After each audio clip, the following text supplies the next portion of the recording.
century, the world becomes faster and smaller, and people see it through new eyes.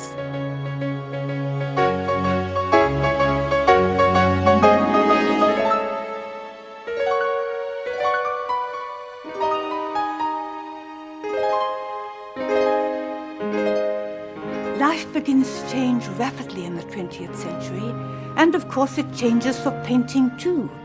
Paris is still the centre, but what a different Paris. It's here that the whole story of what we call modern art begins.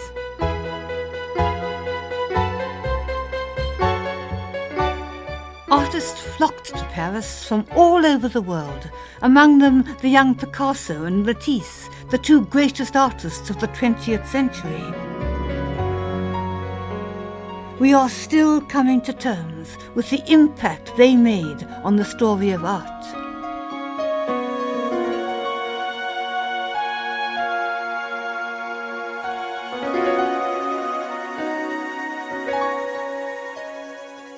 But the brave new modern world had its roots hundreds of miles to the south in the hills of Provence. The vision of one artist who understood painting in a new way changed everything. That great changer was Cézanne, and this is the countryside he lived and worked in, dominated, as you can see, by the great bulk of Mont Saint-Victoire, which he painted over 60 times. That's the real mountain. And if you want to know why he's the father of modern art, just look at what he did with it.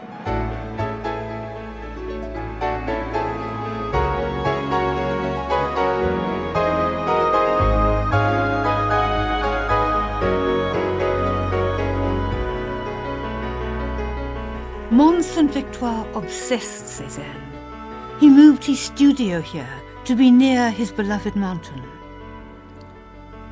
His early years were dogged with repeated failure and rejection, but he persevered with his passionate desire to become an artist.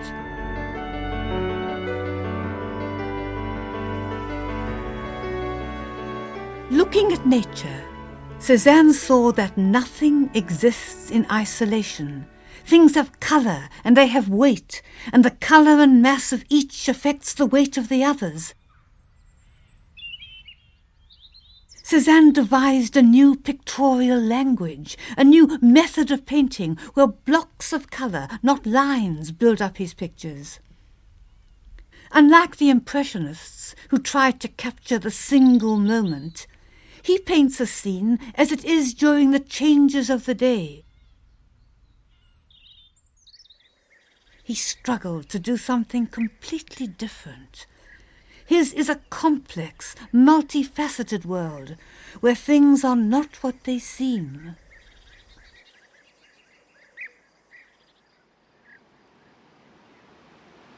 When Cézanne set up a still life, he built a landscape out of it. There's the mountain, that ginger jar, and there are the houses and the hills, those glorious rounded fruits, and there's the great swathe of the valley, the starched napkin. And he would spend days, weeks, months trying to understand the meaning of what he'd created. And although the fruit would rot and wither, he would never change it, because he felt that somehow all these objects were in an envelope of intimacy. He said they were conversing with one another. Relationships had been established, and that's always what he wanted to paint. You can see it's not completely realistic. I mean, look at the wonky legs of the table and the tilt of the tabletop.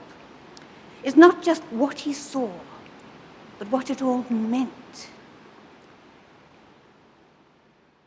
Cézanne's legacy to the 20th century can't be underestimated.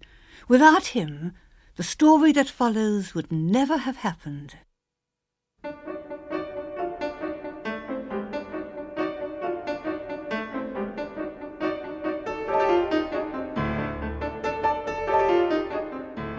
At the turn of the century, a young Spaniard arrived penniless in Paris to make his name.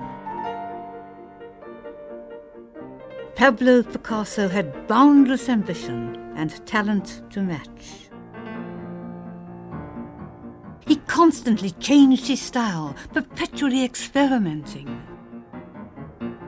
He was about to turn the world of painting virtually upside down.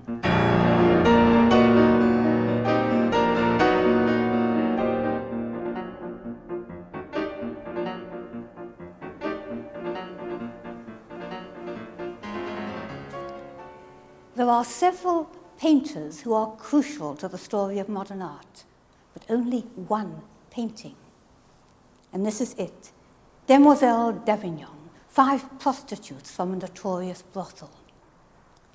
And when Picasso painted it in his mid-20s, he was a successful artist, selling his wistful pink and blue paintings. And then he goes out and buys this almost 8-foot square canvas. He does about 800 preparatory drawings, and he spends about 9 or 10 months. And then he calls his friends and admirers. And there is a horrified hush. I don't say anybody laughed, but several cried. They were so distressed by the sheer ugliness, because look at what he's dared to do. He's abolished perspective. These creatures seem hewn out of the canvas. And he's destroyed the integrity of the human body. You can tell they are women, but he's been so disrespectful of them. He's twisted and turned them. What is this shape? Is it her back or her front? And those masks are truly terrifying. And above all, he's destroyed beauty. Because this is a great triumph for him, as it were, to the ferocious power of the ugly. Up to now, painters had taken it for granted that they sought to be beautiful. After Picasso, painters have an option. They can seek beauty, or they can reject it.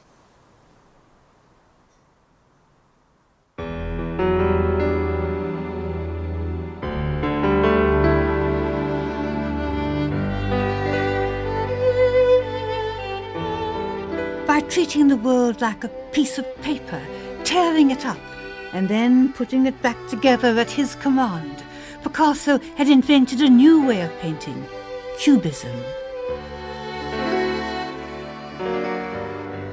The Cubists refused to look at objects from one angle. They wanted to look from many angles, all at once. Now, this sounds very daunting, but don't be daunted. Their subjects are just the tables, the glasses, the musical instruments of cafe life, but seen through new eyes.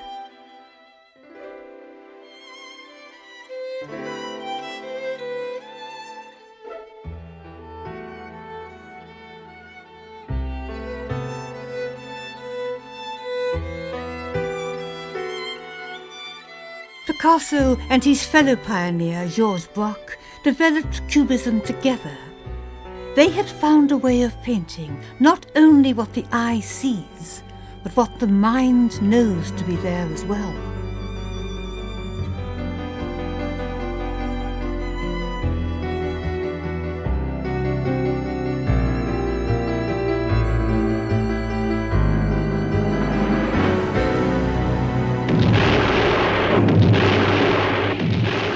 The First World War ended an era. Machines which had caused such excitement turned into monsters. Braque disappeared to the front, but nothing could stop Picasso. He went on painting alone.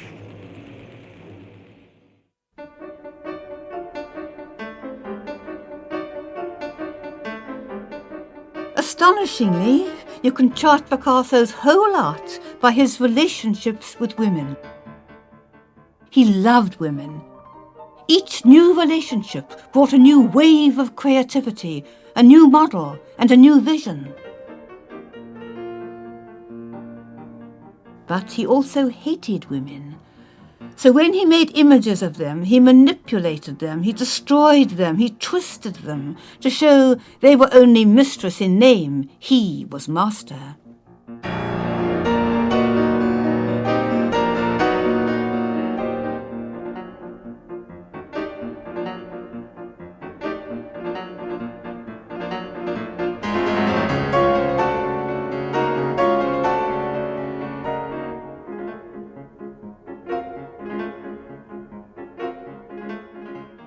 judging only on the quality of the art, the woman who came nearest to satisfying Picasso was little Marie-Thérèse.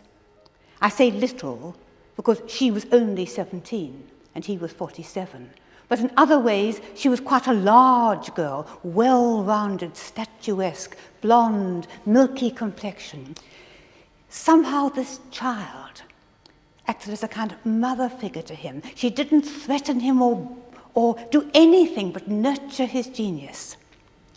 So please, don't regard this as Picasso up to his usual tricks, twisting and despoiling to show that he's in command. No, this is as near to a tender image as he ever got. He's trying to show how beautiful she is, how fruitful she is. Water runs past her with green reeds, there are flowers over her, wonderful shapes of nature, and the most wonderful shape is Marie-Thérèse herself. All her body parts are there, but not, of course, in the normal order, because that's not what he wants to show. Not what she looked like, but what it felt like to be loved by her, to be taken into this warm, soft, rounded embrace and made to feel whole. Even her hair is like a green leaf, and her hand rests with such submission on that red and gold cushion. And when he dumped Marie-Thérèse, as in the end he did everybody, with her he lost the sweetness. Never again did Picasso produce an image that's so rich, so warm, so strong, and so irresistibly seductive.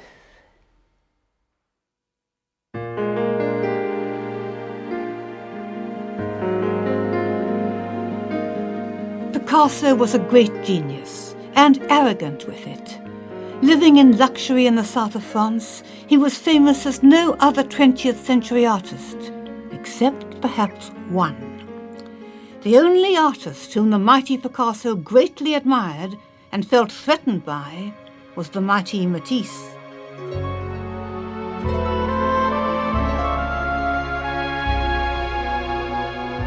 Matisse liked hotels, not for themselves, but because they set him free to devote himself to the one thing that mattered to him, his art.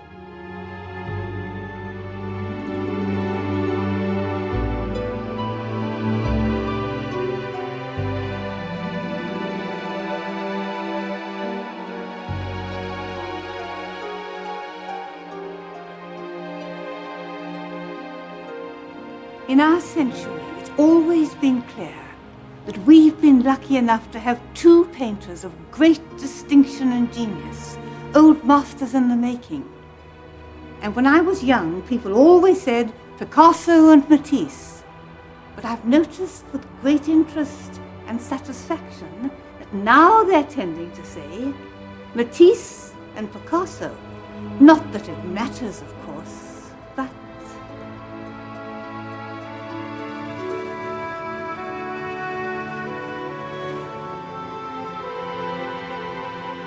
Matisse draws his viewers into the paradise world of Nice and the Côte d'Azur.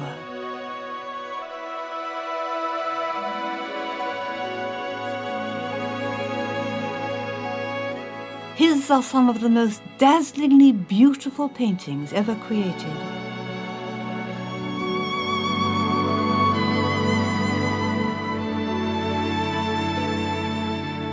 It was colour that was crucial to Matisse, and he believed it was not merely a way of describing shape, but a way to express emotion.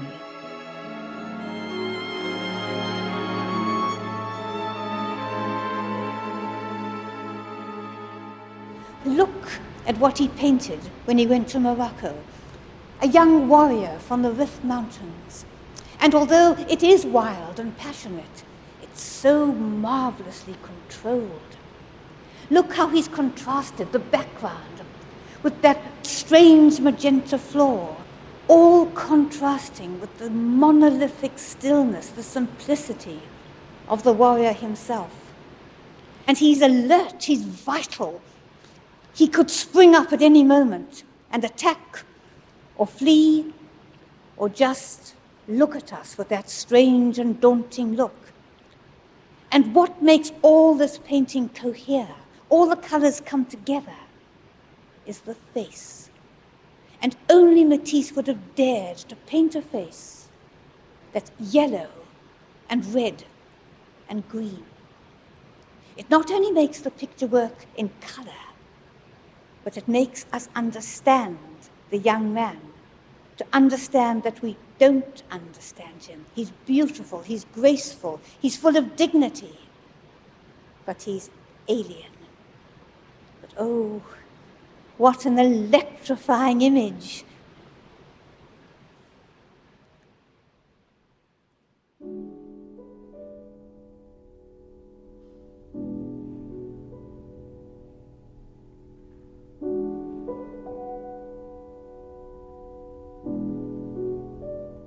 Matisse always paints joy. Light, colour, beauty, these are his themes. Old and sick, his thank you to the nun who had nursed him was to design this chapel in Vence.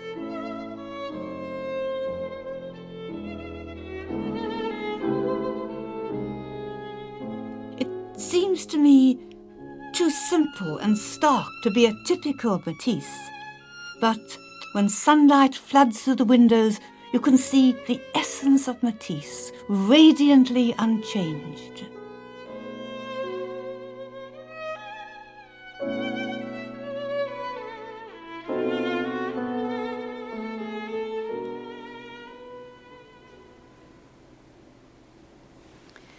Matisse had the two greatest gifts an artist can be blessed with. He could draw like an angel, and he was a superb colourist. And here in Beasts of the Sea, you see both of those gifts used to perfection. But notice how he's done it. He was too ill and old to paint, so he got his assistants to cover great sheets of paper with the colours he wanted. And then he drew on them with the scissors. As you can see, two great cross-sections through a lagoon. And he's filled them with seaweed and sea snails and fish, all the fascinating, magical things that I'm told are under the sea. The layers of colour. As one moves up through the sea, he makes one feel the joy of this, the wonderful floating sense of freedom as you go up and up and up. This painting, this cutout, gives us such exquisite pleasure that, though I hardly dare to say this, I don't think Matisse ever painted anything greater.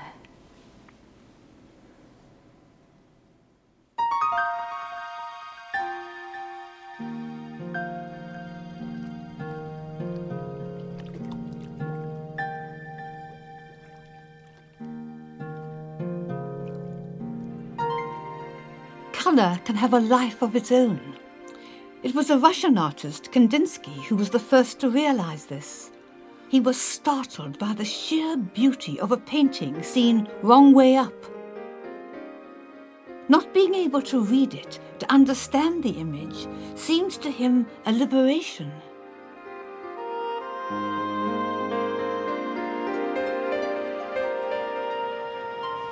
Kandinsky's painting with white border. And believe it or not, every mark here has been most carefully thought out, agonized over for months, only put there when he felt an inner necessity. That's what had to be. Kandinsky had a very rare gift. He not only saw colours, he heard them and he felt them. For example, green felt like summer and it sounded clear. So what he has to coordinate is not just how it looks, but how it sounds and how it feels. Because he was a believer in the Big Bang theory of creation. And he wanted violence, he wanted collision, he wanted conflict, believing out of this would come something new, something creative. And the central conflict here, this will astonish you, is between St. George and the dragon. the Russian St. George, a mythical figure of life and truth, springtime, and the dragon, the death principle that we all have to combat. And that's Kandinsky's symbol for St. George on his horse hunched over, holding his lance of light. And there, mooching in the corner, looking defeated already, in fact, is the dragon. Now, he had all that in his mind, and he worked it out on sketches, and it wouldn't come right. And one night, sitting in the twilight, agonizing over this, suddenly occurred to him what this painting needed was a white border. And there it is, curling round into the abyss, and then a great luscious white wave sweeping over, round and out again, as if it's so stormy, so violent, so vibrant with life within this picture, that it needs the white wave to control it and contain it.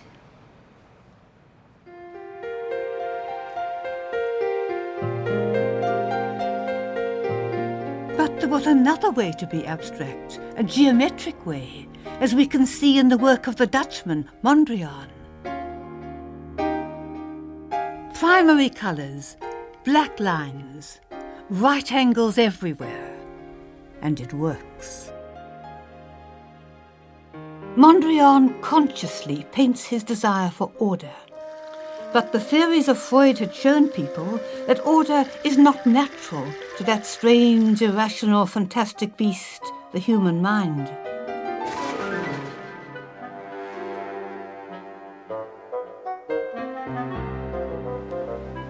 Artists had always painted the world out there.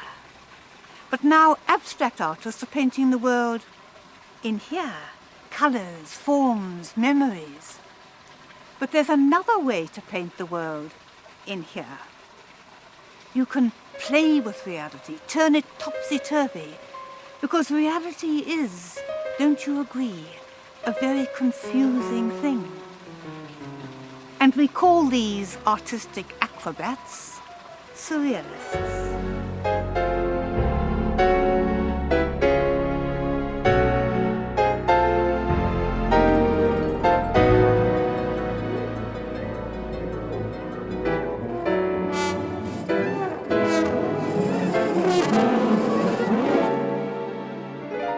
Surrealism was always aiming to be free from the dull constraints of reality.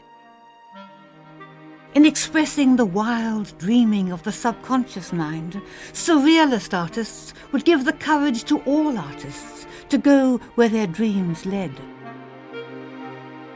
And the quintessential surrealist was the Spaniard Salvador Dali, famous for his pictures of unreality.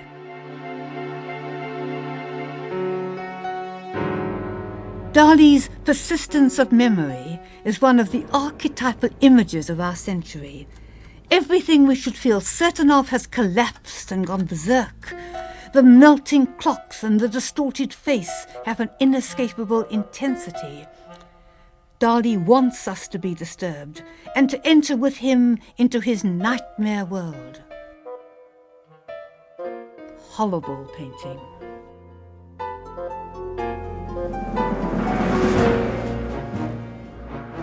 The nightmare within became flesh. With the rise of fascism throughout Europe, art also fell victim.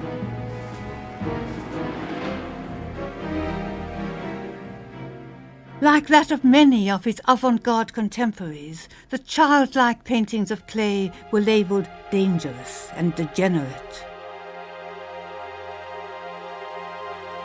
Paul Klee was a small man from a small country, and he painted small pictures, though this one, Fish Magic, is bigger than usual. And I think this modesty of his has perhaps rather obscured his importance in the story of painting, because all that matters in the 20th century, the good things in his art, seem to me summed up in Klee. He's all the poetry of Cézanne. Of course, this is not in the least like Cézanne, but it has that deep lyrical beauty of Cézanne. And if Matisse is the great colourist of the century, well, Klee can give him a run for his money, because look at the colour of this. The beautiful way the fish gleam and glow at us as they come out of the darkness. And Picasso, that great master of invention, well, Klay's inventive too. Like Picasso, he loves to change the textures of his painting, and he's glued a square of muslin here, and it just subtly deepens the mystery. And again, this rather Heath Robinson clock, the only figures we can see are 1925, and that's the date that he made the painting. And then he was a great friend of Kandinsky's. They taught together at the Bauhaus in Germany because they couldn't make a living by painting. And there's nothing abstract here, but there is Kandinsky's great sense of theatre, of something happening, a conflict. And as you can see, this little clown has drawn back the curtain so we can look at what's happening and make up our own minds. Klay said he wanted to paint like a child, but a wise child. And then, of course, there's surrealism everywhere. The two moons and the strange sun that's a blue flower. And this little creature who has his heart in his mouth and hands like seaweed. I'm besotted with Klay. I think this is the most magical painting, fish magic indeed. And above all, what I find so wonderful is the great sense of freedom. And wouldn't you agree that the great gift of the 20th century to artists was this growing sense that they weren't bound by the rules, they were free.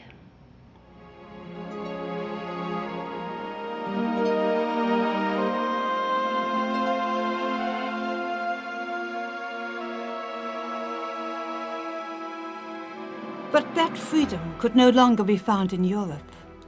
War was coming, and although painters sometimes show a surprising indifference to the great goings-on of the world, the Second World War actually did affect them. Klay's magical art became more intense, more solemn.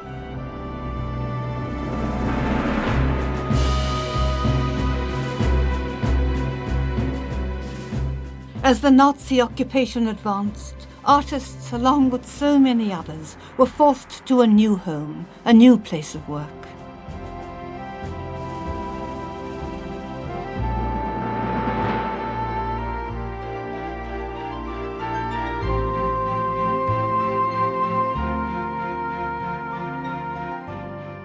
Many artists escaped to America, and that's where the story of painting moves in our next program.